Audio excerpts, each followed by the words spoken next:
Google defines difficulty as needing much effort or skill to accomplish, deal with, or understand. My definition is things that make me angry. Yeah. Hey guys, hope you are happy and having a great day and not angry about anything else. But if you are angry, hopefully this video will entertain you and calm you down. Because in today's video, we're going to be talking about difficult video games and what difficult means in video games. So without further ado, let's break some controllers. Man, I hate video games. I never win. The stupid controller's busted. It's just rigged. Like, what's the point of playing games? I'm quitting.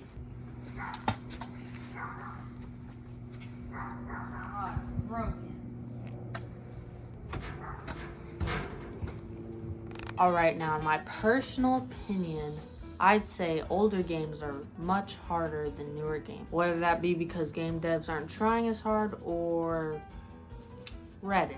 Bro, listen. They're literally. I mean, for example, there's an achievement in the Simpsons game where all you have to do is start the game, and yet only 50% of players that have downloaded this game have got this achievement. Like, what is going through their mind? Oh boy, I can't wait to play this new game. I don't really feel like it.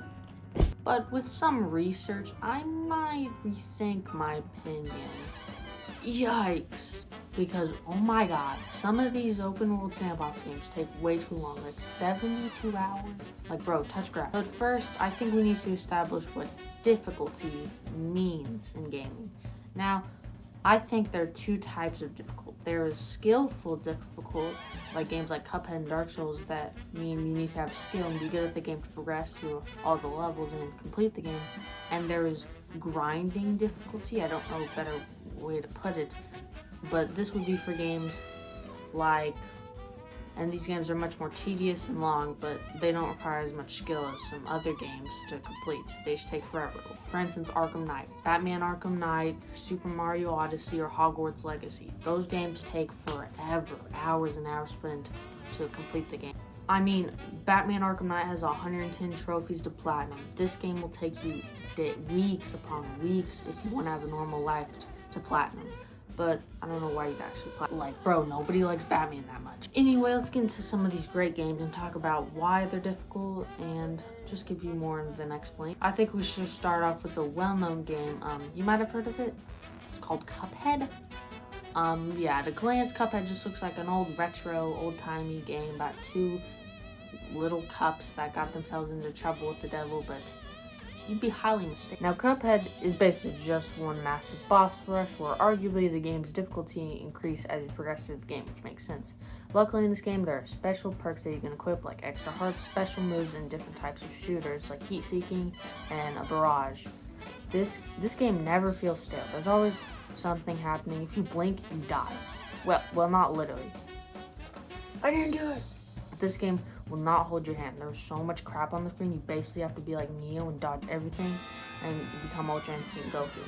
The game will have you play as Cuphead or Mugman, and both those characters have an airplane form, and the whole gist of the game is to parry things so you don't get hit. Parrying is one of the mechanics of a boss in the game. One thing about the game is that it shows you how far you got when you die, so you can either feel bad about how much you suck at this game, or you can learn how to do better the next time. Dark Souls. Good old Dark Souls. Every speedrunner's worst nightmare. Dark Souls is one of the cruelest and meanest games I've ever played, but I stopped playing before anything bad happened. Now, Dark Souls has very unique fighting mechanics and is more realistic than Cuphead, probably because it's in 3D, you know?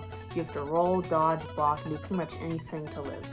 Okay, I spent a lot of time on those two games, so now I'm just going to talk about some more difficult games briefly, and it'll just make more sense. In my personal opinion, I'd say 2D games are much harder than 3D games, to be honest, at least skill-wise. I mean, just a quick search on Google for difficult video games, and probably over half these games are 2D. For instance, Mario The Lost Levels, the second Mario game to ever come out, which was a huge step in the difficult direction from Mario Bros. 1, which wasn't really that hard, to Mario Bros. 2, which was insane. Mike Tyson's Punch-Out was pretty difficult, but when I played it, I always blamed Little Mac for being little, you get it? Not my own personal skill. Silver Surfer was just plain annoying, and Battletoads was just... Stompin' time! Mega Man is infamous for Shadow Man, which is arguably the hardest boss in the entire Mega Man game series. And this boss was in the first Mega Man. Just straight off the bat, impossible. He's like a freaking ninja throwing ninja stars and jumping all over the place. It's crazy. It's crazy. Speaking of ninjas, Ninja Gaiden Black is one of the most infamous, hardest games. It's so hard that if you even put it on easy mode, the game literally makes you feel like a loser. Super Meat Boy is another hard platformer, but with practice, you could probably become a Meat Boy master. Wait a minute. Going back to what type of games are hard, I think you could also throw in the platformer genre as being some of the hardest genres to play.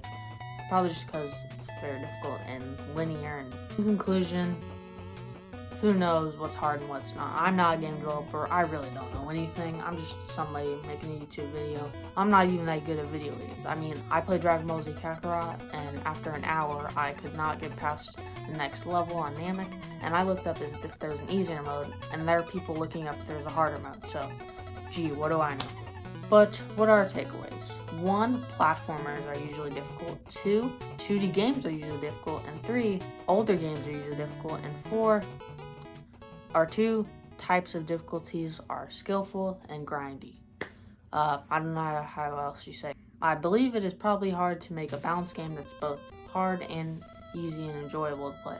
But a game shouldn't be too hard or too easy, because you don't want it to be a cakewalk where you hit one button and you win, but you also don't want it to be a game where you have to play the exact same level over and over and over and over and over, and you soon get tired of it and you don't want to play. But I'm not a game dev, so I don't really know how all that. Side scrolls are also really difficult and annoying, especially when the screen moves without you. You have to like just constantly just be moving with it. You can't stop, no breaks pretty much.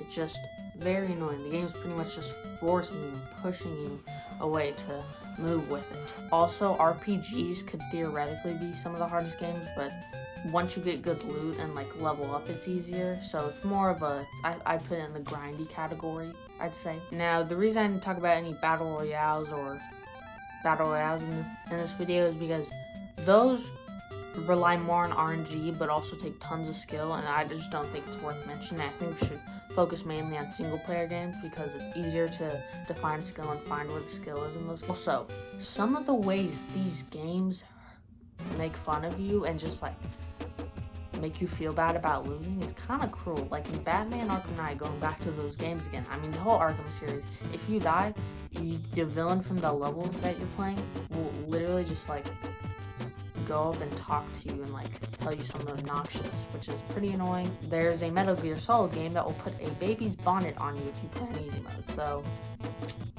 I guess that's probably hard. Okay, so now talking about grindy games, I gotta find a new term for that, but grindy games like Super Mario Odyssey, that game is not really that challenging, it's just so tedious, because get this, there are 880 power moves in that game, just to unlock all the power moves, and then you gotta complete the story. There's over like 100 costumes, something like 1,000 purple coins maybe, and then you need like over 100,000 coins to just unlock everything. It's like, who's gonna do that? Who has time to completely 100% this game? That's why 100 people that 100% games, I actually, I'm proud of those people, which I don't know if I should be, but those people, I give props to you. So if you've ever 100% a hard game, then round of applause. Most collectathons aren't really that hard. They're just like so tedious, like Jak and Daxter, Banjo and Kazooie, I think you could say. And just all those games are just so tedious and annoyingly long. It's just, nobody's got time to collect all this crap. But hey, who knows? And then the best type of difficult is when the final boss, a good final boss, should basically take all the difficulty, wrap it into one final boss with stages, and you have to use all your learn. You gotta pull out all your tricks in the bag to destroy this boss. And I think a boss should probably at most only take you 10 attempts, but you know, if you're extra good or something, then it'll probably take you less. But I don't think a boss should be actually impossible to beat. Like Cuphead's final boss was awesome. You first played against the dice guy, and then you went through all these little sub-bosses, or if you were good enough, you could just skip all that.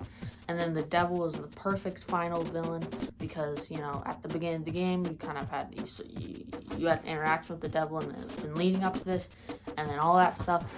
would just make for a perfect finale to the game, a perfect final difficult thing. Super Mario 64 kind of butchered this because, you know, you fought Bowser 3 times, so that game isn't really that hard. The Dead Cells is another interesting game because it's like kind of hard, but after you collect a lot of stuff, it's not as hard, but it's still a pretty hard game. And there are tons of bosses. That game is actually really cool. I've played it. It's pretty fun. I think you guys should check it out. But that's another difficult game. Bloodborne, that's a difficult game, but I've never played it because it's just a rip-off Dark Souls. I would appreciate it if you subscribe, and hit the like button. We are on the road to 1K. I post pretty much every Tuesday and Wednesday, maybe 3 times a week, it just depends. And yeah, if you want to see where all the clips and music came from, it'll be in the link to the description, so you can go check it out. Feel free to. And yeah, hope you enjoyed the video. Make new content every week. But yeah, see you in the next one. Bye, guys.